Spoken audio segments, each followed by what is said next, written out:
สบายดีทุกคนมื้อนี้เฮาก็สิมาเฮ็ดกินอันนี้เนาะเฮ็ดแม่นย่างนี่เฮ็ดหมูซื้อเอามาขายเนาะบ่ฮู้ภาษาเราเฮ็ดมันมีอยู่ไห้เนาะนี่อยู่กันไห้เนาะมีอยู่ทอไม้นี่นะมื้อนี้เฮาสิมาเฮ็ดเมนูแม่นย่างก็บ่ฮู้แท้เนาะนี่ตักน่ะตัวสีดางตัวนี้ออกนี่สันใดสันนี้แล้วเดี๋ยวมาฮู้นักกันเนาะสิเฮ็ดกินแม่นย่างเนาะนี่ล่ะเว้นแต่ปะนี่แหละเว้ยมื้อนี้ติดจ้าใช่มั้ยเฮามื้อนี้ว่าจับเวลาเฮาแต่มื้อนี้นอนเฮาแต่ปะละค่อยมื้อนี้เนี่ยมันสดเลยมันสดมื้อนี้สาสิเลยติดจ้าเด้อซั่นเลยเม็ดซั่นเลยเม็ดตุมาแล้วมันจะมื้อนี้เอากุมเลย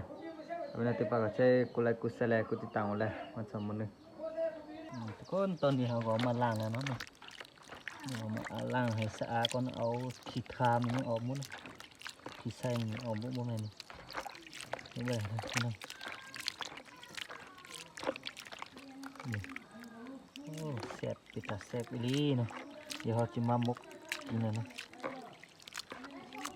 พี่น้องตอนนี้เราก็เอามามกใส่ใบตองเอาใบตองเรามามกกินด้วยตอนนี้ใส่หอยใส่ขิงหอมสุดพี่น้อง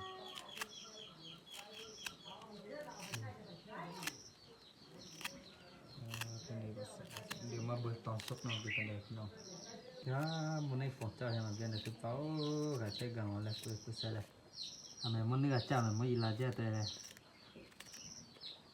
มื้อนี้ล่ะมันได้บ่เขาเชื่อกูทำเชื่อมากูเลยมื้อนี้ฝนเจ้าให้มันนี่อันนี้มาจะแล้วเลยอย่าพลาดเมนูเด็ดต่อเตะเจ้ามื้อนี้ฝนเจ้าเดี๋ยวฉันจะขอเดี๋ยวฝนเจ้าไม่ใช่ซะ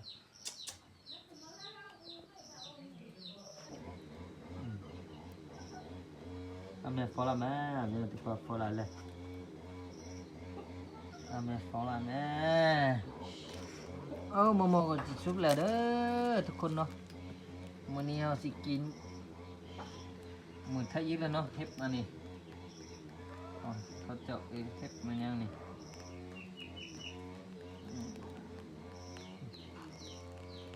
มันเป็นที่บ่ลายบ่แก่บ่ฟาดที่จะใช่มั้ยมามีขอบทำให้มาจ้าจริงขอจ้าฮะจ้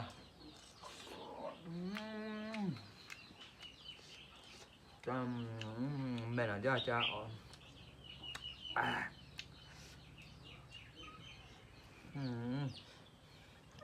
มันเนื้อแม่งก็มันก็